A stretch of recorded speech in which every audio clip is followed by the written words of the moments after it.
Je vous remercie. Nous passons au groupe Ensemble pour la République avec Bertrand Sort.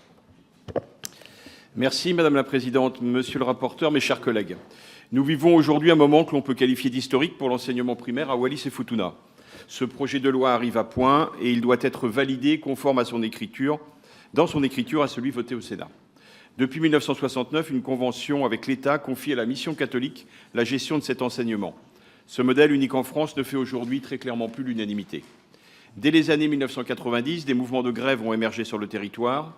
La dernière en date, survenue en mai 2023, a été la plus longue et la plus éprouvante qu'ait connue Wallis et Futuna, tous secteurs confondus, avec plus de 2 mois et demi de mobilisation. Cette grève a mis en lumière les profondes limites du système de concession, ainsi que la détérioration des relations entre la mission catholique et les enseignants. Ces derniers réclamaient, à juste titre, leur intégration dans la fonction publique, afin de bénéficier d'un statut et de conditions comparables à ceux de leurs homologues en métropole. Face à cette situation, les acteurs locaux ont exprimé un consensus clair, celui de mettre fin à ce régime dérogatoire. L'État s'est donc engagé en ce sens, à travers un protocole d'accord signé le 20 juillet 2023, pour assurer l'intégration des enseignants dans la fonction publique. Ce texte, élaboré dans un calendrier particulièrement serré, a fait l'objet d'un travail de co-construction avec le Sénat, afin de parvenir rapidement à un consensus respectueux des enseignants et des spécificités locales. Le champ de l'habilitation, après avoir été amendé par le Sénat, permettra donc d'intégrer dans des corps de la fonction publique de l'État des personnels enseignants du premier degré, employés par la direction de l'enseignement catholique à ce jour, et de déterminer les conditions et modalités selon lesquelles ces personnels pourront opter en faveur du maintien de leur affiliation pour leur retraite.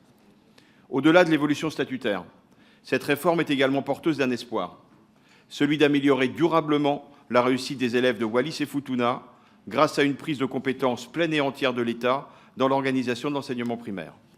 En effet, en plus de sécuriser les attentes et le statut des enseignants, il doit permettre de renforcer le pilotage pédagogique, quasi inexistant aujourd'hui, et de renforcer la formation continue avec une ambition très claire, la réussite des élèves, dont les résultats sont en dessous de la moyenne nationale.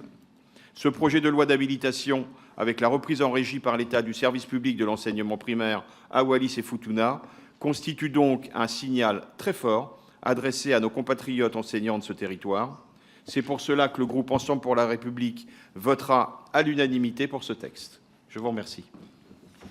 Je vous remercie. Nous allons passer au